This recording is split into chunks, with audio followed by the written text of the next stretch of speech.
In this video, I'm going to guide you through the use of adjustment layers.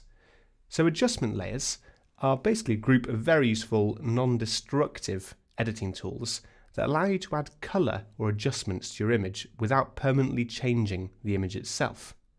So with an adjustment layer, you can edit or discard your adjustments to restore your image to its original form at any time. So let me create a new adjustment layer now to show you how that works in more detail. There's two different ways of doing this.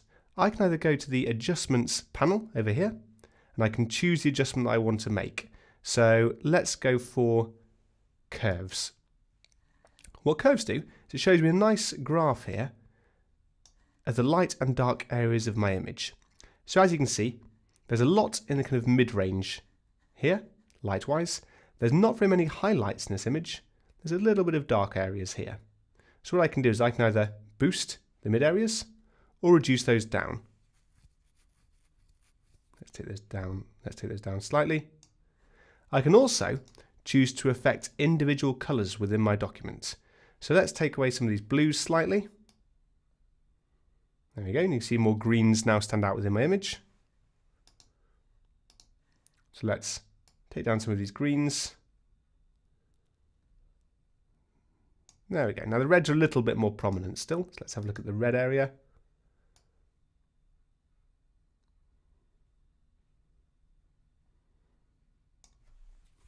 There we go. So a little more blue and green in my image. In fact, let's up the blue slightly just to give it more of a nighttime feel. And there we go. So this is actually applying this adjustment to all the layers beneath. So if I were to hide this layer here, you'll see the effect it's had on this particular image. So I'm just going to hide the adjustment layer. This is how my nighttime scene looked before the adjustment layer. This is how it looks after. Again, if I reveal my abbey, sorry. If I hide the adjustment layer, that's how the image looked before, and that's how the image looks after. So you can toggle the adjustment layers to basically see how your image looks before and after. Or you can move around the adjustment layer itself. So if I were to put this adjustment layer underneath the abbey wouldn't be affected by it, but the nighttime scene would. So let me hide the abbey, and you'll see the nighttime scene is affected by my adjustment layer, but my abbey isn't. Now with regards to the types of adjustments available, there are a number of adjustments available in Photoshop. So I'm just going to remove this adjustment layer for now. In fact, I'll just hide it because I might want to use that again later.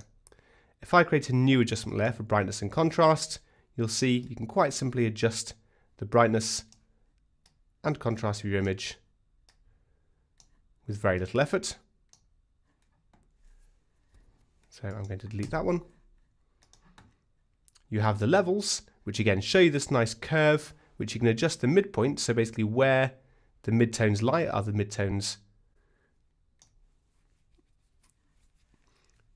You can adjust the dark areas, so for example, if I drag this slider in here, then any light areas prior to here, so all of these kind of colours, will all just appear as black as I'm compressing that area.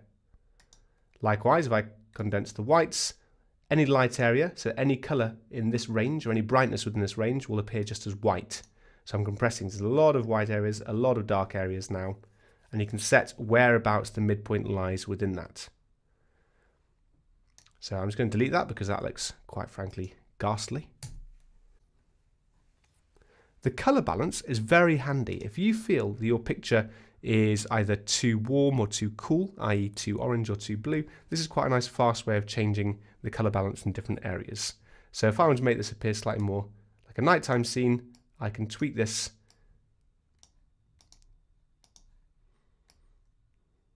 to make it look slightly more like an evening scene.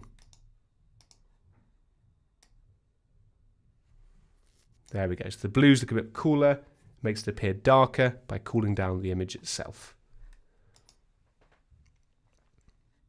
There's a fast black and white filter as well, which allows you to quickly adjust the image into black and white, but you can tweak which parts appear darker.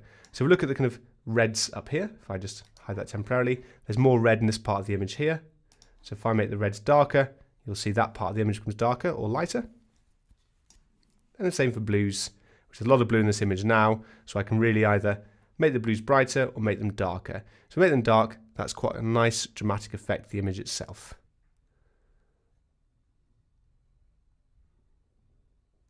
There we go, it's really adding definition to the shadows. We then have photo filters, so it'll allow you to put a colour filter over your image, so I can choose which colour filter I want to use. So again, if I wanted to add a dark blue to that, you'll see it adds that nice wash to the image itself. The channel mixer allows you to further mix the channels within your image. However, because I've done quite a lot of editing to this, there's a bit less room to play with, and now it's adjusting the whole image as opposed to part of those colours. The colour lookup, posterize, threshold are slightly more complicated. If you do want to play with these, I suggest exploring those in your own time and having a little play with the settings to see what effect it has on your image.